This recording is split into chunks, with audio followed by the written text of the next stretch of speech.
أنها تحقق اللقب. للأسف كل ما كان ينقصها هو لاعب في الاتاك من طينة لولا الظروف. واش نقول لك اخويا عبدو، صراحه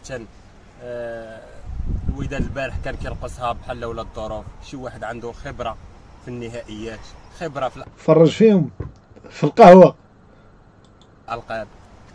شي واحد اللي يقدر شو الالقاب انه يصنع الفرق من لا شيء. للاسف ما كاينش لولا الظروف. عييت ما ندير النداءات. بلاصتي في لاطاك كما شفتي اخويا البارح خاويه، ما شفنا حتى شي هجمه مبنيه زوينه بطريقه زوينه. ما شفناش لاطاك انه يعني كيفاش ما ضرب حتى شي كره للبوطو. والله تا كيسحب اللعب في تيران كبير ساهل، اقسم بالله تا كيسحب اللعب في تيران كبير ساهل. يعني هذا دابا راه كيبان لي كافي كيدور وكيلوحها، كيبان لي ليفاندوفسكي كيشدها، فهمتي؟ كيسحب تيران كبير راه ساهل. شيء يحز القلب. ولكن على العموم ما نساوش صراحه انني نشكر اللعابه ديال الوداد اللي داروا في جهدهم، اللي داروا كل ما في جهدهم باش انهم يفوزوا بهذا اللقب هذا.